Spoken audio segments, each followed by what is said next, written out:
পারস্য উপসাগরীয় অঞ্চলে যুক্তরাষ্ট্রের বিভিন্ন সামরিক ঘাঁটিতে হামলার হুমকি দিয়েছে ইরান। তেহরানের রাষ্ট্রীয় সংবাদ মাধ্যম নূর নিউজ জানিয়েছে, যে কোনো মুহূর্তে মার্কিন ঘাঁটিতে ভয়াবহ ক্ষেপণাস্ত্র ও ড্রোন হামলা চালাতে প্রস্তুত ইরান। উত্তেজনার সূত্রপাত মূলত হরমুজ প্রণালীতে বাণিজ্যিক জাহাজের উপর ইরানের কথিত হামলার ঘটনাকে কেন্দ্র করে। এর প্রতিক্রিয়ায় মার্কিন সেনাবাহিনী ইরানি লক্ষ্যবস্তুতে নতুন করে আঘাত হেনেছে।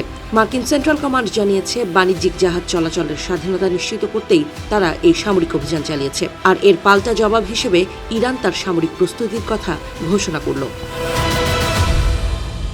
ওয়াশিংটন এবং তেহরানের মধ্যকার সর্বশেষ এই সামরিক উত্তেজনা স্বাভাবিকভাবেই বিশ্বজুড়ে উদ্বেগের কারণ হয়ে দাঁড়িয়েছে। বিশেষ করে তেলের বাজারে এর নেতিবাচক প্রভাব পড়ার আশঙ্কা করা হচ্ছে, কারণ হরমুজ প্রণালী বিশ্বের অন্যতম গুরুত্বপূর্ণ জ্বালানি করিডোর হিসেবে পরিচিত। যে কোনো সংঘাত এই রুটকে অচল করে দিতে পারে বলে বিশ্লেষকরা মনে করছেন।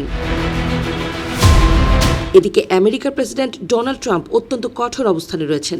তিনি স্পষ্ট করে দিয়েছেন, বাণিজ্যিক জাহাজের ওপর যে কোনো হামলার সমুচিত জবাব দেবে যুক্তরাষ্ট্র। আঙ্কারায় নেটো শীর্ষ সম্মেলনে তিনি হুঁশিয়ারি উচ্চারণ করে বলেছেন, ইরানের আগ্রাসন কোনোভাবেই বরদাস্ত করা হবে না। এই অস্থিরতা নিরসনে দ্রুত কোনো কূটনৈতিক সমাধান হবে কিনা তা নিয়ে ঘোর সংশয় দেখা দিয়েছে। ইরানি সামরিক সূত্রগুলো বলছে, যেসব ঘাঁটি থেকে দক্ষিণ ইরানে হামলার সহযোগিতা করা হয়েছে তারা সেসব ঘাঁটিই টার্গেট করবে। তাদের ভাষায়, মার্কিন এই আগ্রাসনের এমন জবাব দেয়া হবে যা ওয়াশিংটনকে গভীর অনুশোচনায় ফেলবে।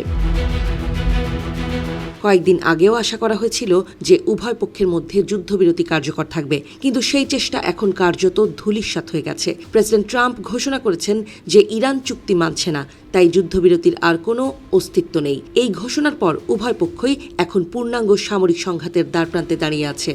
ইউরোপীয় দেশগুলো, বিশেষ করে ইতালি, এই সংঘাত থেকে নিজেদেরকে দূরে রাখার চেষ্টা করছে।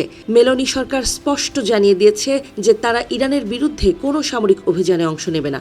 কিন্তু আমেরিকা এবং ইরানের মধ্যকার এই সরাসরি সংঘাত বিশ্বের অন্যান্য শক্তির ওপরও চাপ সৃষ্টি করবে বলেই প্রতীয়মান হচ্ছে।